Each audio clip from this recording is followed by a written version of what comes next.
नमस्कार साथियों, स्वागत है आप सभी का अंकित इंस्पायर्स इंडिया पर। मैं हूं अंकित अवस्थी। बीते शनिवार यानी कि एक दिन पहले मैंने आपको एक सेशन में जानकारी दी थी कि उस रात अमेरिका द्वारा बहुत हैवी बॉम्बिंग की जाएगी ईरान के अंदर, और उस बिगेस्ट बॉम्बिंग को उसने बिगेस्ट बॉम्बिंग एवर करार दिया था। क्या ये हुई? आज इसी की वजह से साथियों आज का ये सेशन है जिसमें हम ईरान के हालात पर आज आपके सामने जिक्र कर रहे हैं। हमने उस सेशन में आपको बताया था कि किस प्रकार से अमेरिका ने अपने हायर कॉन्फिडेंस में ये बताया था कि हम ऐसा करने जा रहे हैं। दुनिया की कोई ताकत अब उसे रोकने के लिए तो है नहीं, तो ऐसे में इनका अनाउंसमेंट मेरा वचन ही है शासन की तरह था। और ऐसा करते हुए इन्होंने पश्चिम एशिया में जिस तरह का कोहराम मचाया उसकी तस्वीरें मैं आपके सामने रखता हूं। साथियों, ये तस्वीरें हैं जो आपको लग बिल्कुल ब्लैक रही हैं, असल में ये आसमान में उठा काला धुआं है। ये तस्वीरें हैं जिसमें किसी रस्सी पर टके हुए जो क्लिफ हैं वो एकदम काली हो रखी हैं। ये तस्वीरें हैं जब आसमान से काला धुआं अपने अंदर तेल को भर करके टपक रहा है। ईरान की तस्वीरें हैं। सीएनएन के पत्रकार ने ग्राउंड रिपोर्ट करके वहां से बाहर निकाली हैं।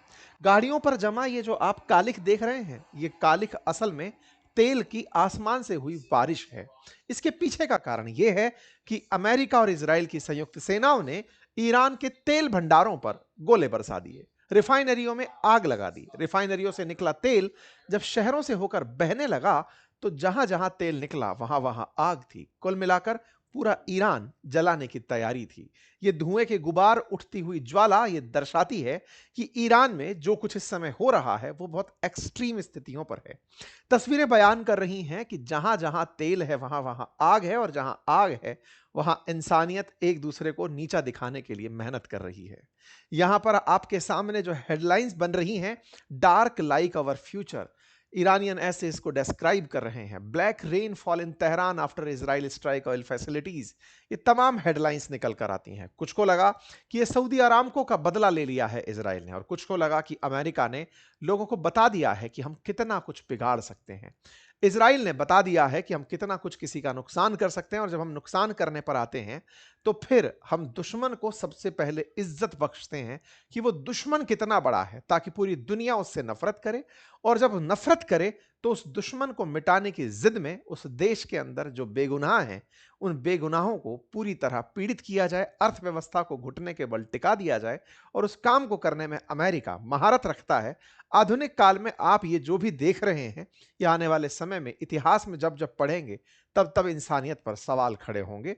कारण के साथ साथ अब उसका परिणाम भी जान लीजिए। परिणाम निकल कर आ चुका है। कारण ऑयल है, परिणाम निकल कर आ चुका है कि ऑयल की कीमतें आसमान छूना शुरू हो चुकी हैं। अभी ताजा रिपोर्ट्स में ऑयल की कीमतें $100 प्रति बैरल पार कर चुकी हैं। यह जंग अब आपके घर तक भी जल्द ही पहुंच रही है, क्योंकि अल्टीमेटली गल्फ में से तेल अगर बाहर नहीं निकल पाएगा तो तेल की कीमतों पर करारा असर पड़ेगा।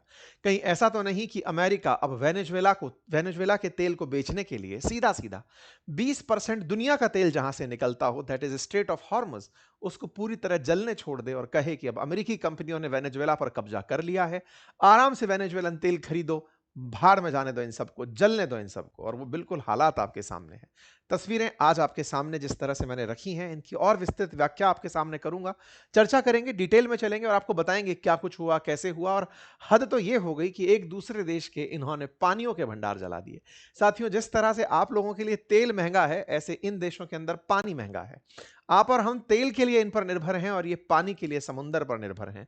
वो पूरी कहानी आज के अंदर डिकोड करेंगे, लेकिन उससे पहले जो भी वैश्विक हालात बन रहे हैं उस वैश्विक हालात पर कल मैंने रघुराम राजन जी के साथ अपना एक इंटरव्यू रिलीज किया था, जो आरबीआई के पूर्व गवर्नर हैं। और उस इंटरव्यू को आपके लिए मैंने फिलहाल अपने इसी यूट्यूब वीडियो के नीचे कमेंट बॉक्स में भी पिन कर दिया है, एंड स्क्रीन पर भी डाल दिया है। जैसे ही ये सेशन समाप्त होगा आपको वो वहां पर विजिबल होगा।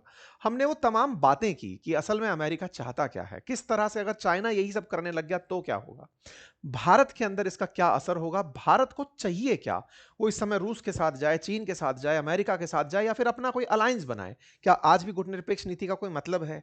अगर आज युद्ध होता है तो रूस किसके साथ खड़ा होगा, भारत के साथ या चीन के साथ? ये तमाम प्रश्न हैं। इतना ही नहीं, चूंकि आरबीआई के पूर्व गवर्नर आप रहे हैं, तो इनसे मैंने आपके पर्सनल फाइनेंस से भी संबंधित सवाल पूछे, जाना कि आपके पोर्टफोलियो के अंदर डाइवर्सिफिकेशन कितना जरूरी है, फंड निवेश के इनके नियम क्या हैं। बहुत सी बातें हैं, तसल्ली निकालकर आप उस सेशन को देखिएगा, निश्चित ही आप कुछ पाएंगे। और जब कोई नई जानकारी पा जाए तो उसे कमेंट बॉक्स में लिखिएगा। राजनीति को वीडियो से पहले ही बाहर रखकर आइएगा, तब जाकर उसमें एंट्री करिएगा।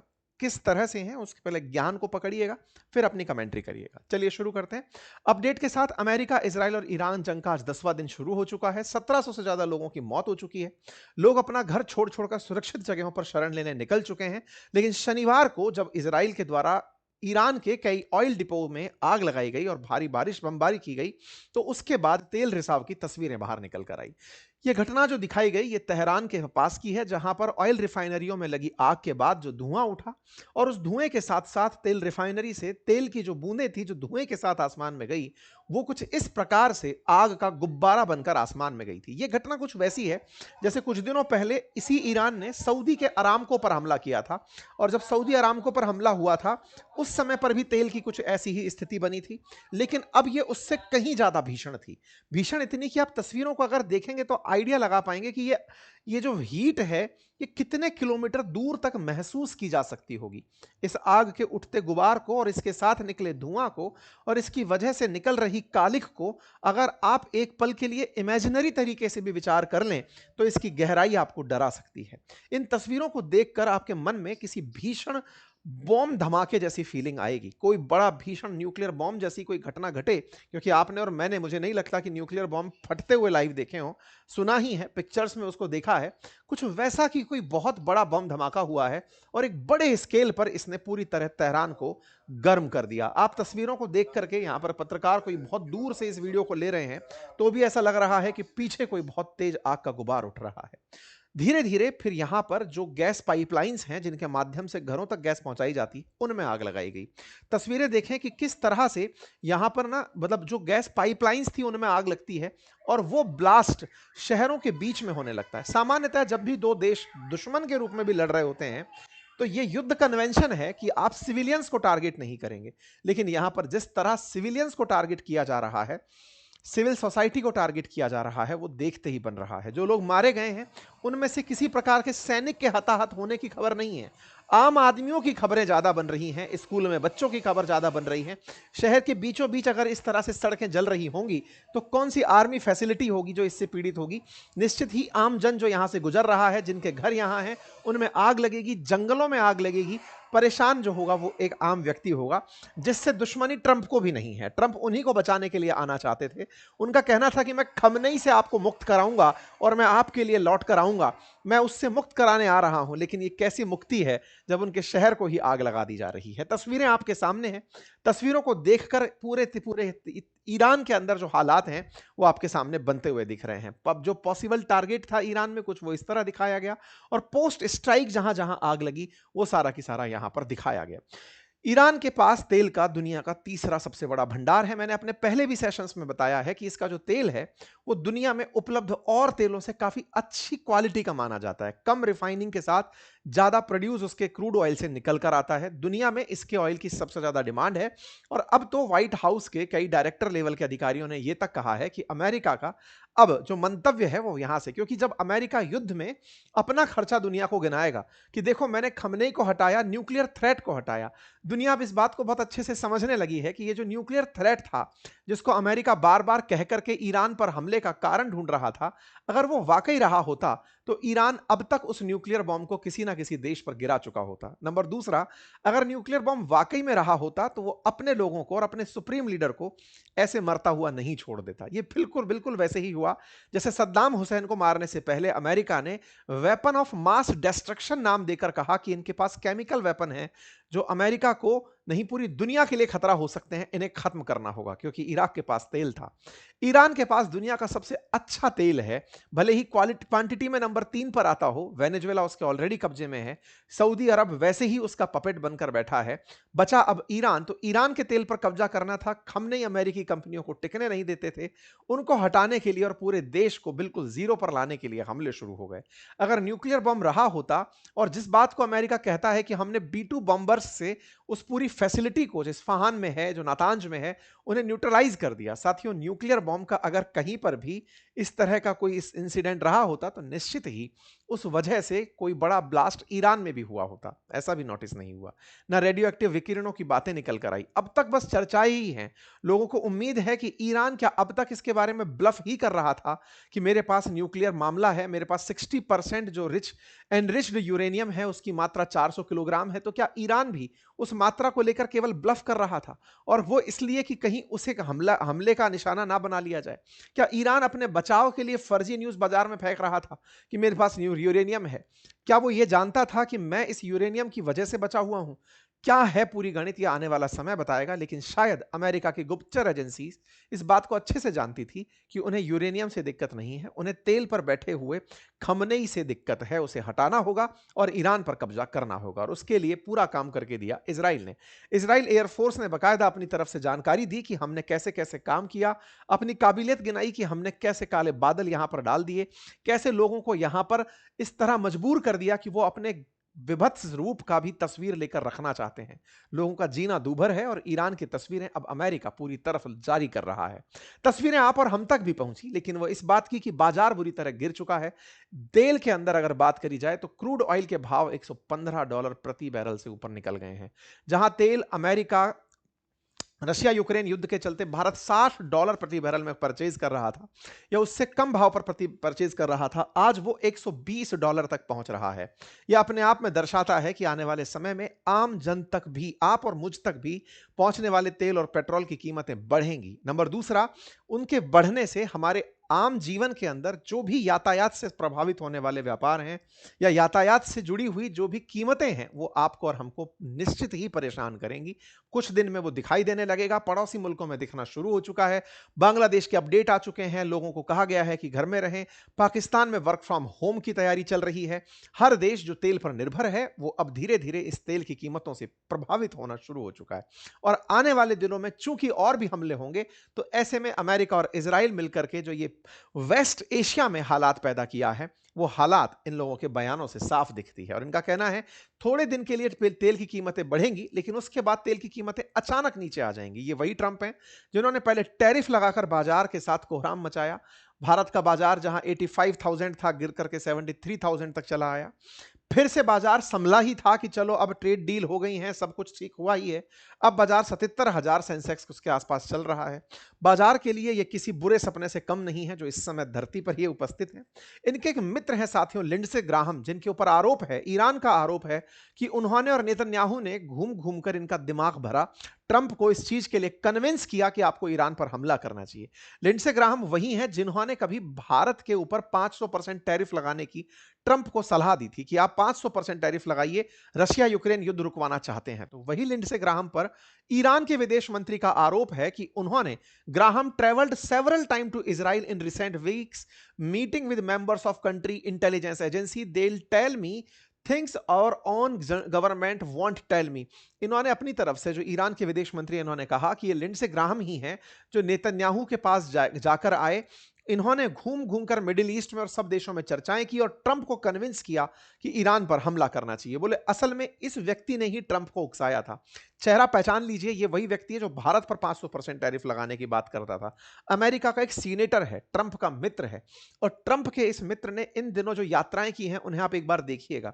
ये 10 जनवरी को ट्रंप से मुलाकात करता है और कहता है मेक ईरान ग्रेट अगेन, कि सर चलो ईरान को ग्रेट बनाते हैं। और उस यात्रा को करने के लिए लिंडसे ग्राहम निकल पड़ते हैं और निकल कर पहुंचते हैं म्यूनिक जर्मनी में। और वहां पर ईरान के सपोर्ट में, कौन से ईरान के सपोर्ट में? जो खुली सांस में जीना चाहता है, खुली सांस लेना चाहता है, जो खमनेई के विरोध में है, उनके नेतृत्व में इसने एक रैली की ताकि दुनिया में यह बताया जा सके कि ईरान की सत्ता परिवर्तन में बहुत से लोग खुले विचारों के हैं जो ईरान को बदलते हुए देखना चाहते हैं। ये रैली में पहुंचता है, दुनिया को सेंसिटाइज करता है कि चलिए जानकारी लेते हैं। 15 फरवरी को ये निकलता है और ये पूरी की पूरी अमेरिकन सोसाइटी को ट्रीट करते हुए, दुनिया को बताते हुए कि ये कितना खतरनाक हो सकता है उसके बारे में इजराइल की यात्रा पर निकलता है। नेतन्याहू से मुलाकात करता है। नेतन्याहू से मिलने के बाद में इनके विदेश मंत्री से मुलाकात करता है और मुलाकात करके ये साफ साफ यहां बोलकर आता है कि अब महीने 2 महीने की बात नहीं है, महीने और 2 महीने की नहीं, कुछ हफ्तों की बात है जब अमेरिका ईरान पर फैसले लेगा। 16 फरवरी को इन्होंने बोला था और 28 फरवरी के दिन तो रिजल्ट ही आ गए थे कि युद्ध शुरू हो गया है। ये व्यक्ति जहां जहां घूमा, साथ में जो मैंने आपसे कहा था कि सऊदी क्राउन प्रिंस ने अपनी तरफ से इन्हें कहा अमेरिका को कि आप खमनेई के ऊपर फैसला ले लीजिए, वो यहां से प्रूव होता है। 16 फरवरी को यह मुलाकात करने के बाद 20 फरवरी को एमबीएस से मिलने के लिए सऊदी आया था और वहां पर इनसे बात किया कि आने वाले समय में आपको दिक्कत नहीं हो, इसीलिए हम कुछ करने जा रहे हैं। ये सबसे जानकारी लेकर फिर ट्रंप के पास पहुंचा था कि साहब मैं घूम आया हूं और अब आप फैसला ले लीजिए। ये बहुत करीबी ट्रंप के माने जाते हैं। इजराइल इन्हें सबसे इन्फ्लुएंशियल सेनेटर मानता है। साथ ही साथ ये इजराइल के अमेरिका में सबसे बड़े फेवर के लोगों में से एक माने जाते हैं। यही कारण है कि ईरान के जो अरागची विदेश मंत्री हैं वो इन पर आरोप लगाते हैं कि नेतन्याहू और इस व्यक्ति ने मिलकर के ट्रंप को उकसाया कि वो ईरान पर हमला करे। खैर, अब जो भी है, कारण पता चला, व्यक्ति पता चला, लेकिन इसके मन में पहले कुछ ना कुछ रहा होगा जिसका परिणाम आज आप लोगों को देखने के अंदर मिला है। आज ईरान में जो हालात हैं वो निश्चित ही अमेरिका की कोई ना कोई मंशा को सिद्ध करने के लिए हैं। इसीलिए इन्होंने एपिक फ्यूरी नाम से गल्फ के अंदर इस तरह का एक्शन लिया। इजराइल को निश्चित ही ईरान से एक डर था कि कल को ईरान जिस तरह से रीजनल पावर्स को मदद कर रहा है, चाहे हूती हो, हमास हो, हिजबुल्ला हो, वो एक दिन इजराइल के अस्तित्व को संकट में ले जाएंगे। इसी में इजराइल ने ईरान पर हमला कर दिया कि तुम रहोगे ही नहीं तो फिर हम पर कैसे हमला करोगे। तो सेल्फ डिफेंस में किया गया ये एग्रेसिव अटैक था, डिफेंस में ना होकर वॉर में किया गया रूप था। कुल मिलाकर के ये सारी चीजें निकल कर आई और इन सारी चीजों में जो सबसे बड़ी चीज निकल कर आई वो ये कि अमेरिका ने और इजराइल ने मिलकर ईरान के उन ठिकानों पर भी हमले किए जहां से प्योर पानी प्राप्त होता है। पानी की क्या कहानी है, थोड़ा इसको समझ लेते हैं। असल में जितने गल्फ कंट्रीज हैं, ये जो जीसीसी प्लस ईरान के जो ईरान जैसे जो देश हैं, इन देशों के पास पीने का पानी नहीं है, ये डेजर्ट हैं। पीने के पानी के लिए ये मेजरली समुद्र के पानी पर निर्भर करते हैं। समुद्र का पानी खारा होता है। खारा पानी पीने लायक बनाने के लिए इन लोगों ने बड़े बड़े डिसैलिनेशन प्लांट लगाए हुए हैं, यानी कि उनसे लवण हटाया जाता है, सॉल्ट हटाया जाता है और उसमें जो खर्चा होता है वो खर्चा इन्हें असल में पीने का पानी तेल से भी ज्यादा महंगा दिलवाता है, यानी कि उनके लिए बहुत लागत आती है। लेकिन समुद्र का पानी, खारा पानी, ये सलाइन वाटर को साफ करके पीते हैं। इजराइल के द्वारा ईरान के इस तरह डिसैलिनेशन प्लांट्स पर भी हमला किया गया ताकि पीने का पानी ना मिले। बस यहां से ये जंग बदलती है और पीने के पानी पर लौट जाती है। कल ईरान बदला लेते हुए मिडिल ईस्ट के देशों में बहरेन के डिसैलिनेशन प्लांट पर हमला कर देता है। इस बात को बहरेन स्वीकारता है। अब देशों को अगर ध्यान से देखें तो यहां पर आप पश्चिम एशिया में ऊपर की तरफ, उत्तर की तरफ ईरान देखते हैं, दक्षिण की तरफ जीसीसी कंट्री में आपको ओमान दिखाई देता है, यूएई, कतर, बहरेन, ये छोटू सा देश बहरेन है।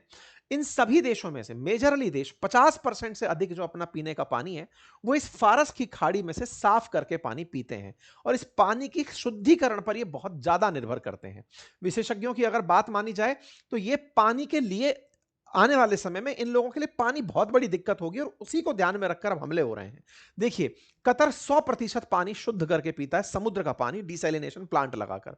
कुवैत, बहरेन, ओमान, ये सब 90% के आसपास अपना पानी, सऊदी अरब 70% पानी और इसकी जो रियाद है वो 90% तक पानी जो है वो डिसलाइन करके पीती है। यूएई 42% पानी डिसैलिनेशन से यूज करता है। ये वाटर ड्रोन सिचुएशंस में सबसे ऊपर है। ड्रॉट के हालात यहां पर बहुत ज्यादा हैं, यानी कि एकदम सूखे के हालात हैं और समुद्र के पानी पर निर्भरता है जिस पर इनको बहुत सारा पैसा खर्च करना पड़ता है। आसान भाषा में ऐसे समझिए कि अगर आपका आरओ फ्लोराइड युक्त पानी को ही साफ कर रहा होता है तो हालात खराब हो जाती हैं, अगर नमक मिला हो तो उस आरओ के क्या हालात होंगे। और समुद्र में तो वैसे भी सैलिनिटी बहुत होती है और समुद्र अगर गल्फ का हो तो सैलिनिटी और ज्यादा होती है, लवणता और ज्यादा होती है, तो उसको शुद्ध करने में बहुत सी मशीनें और बहुत खर्चा इन लोगों को करना पड़ता है। यही कारण है कि इस युद्ध में तेल के हालात से तो दुनिया को निपटना है, पीने के पानी की दिक्कतें इन सारे की सारे वेस्ट एशियन कंट्रीज को मिल रही हैं।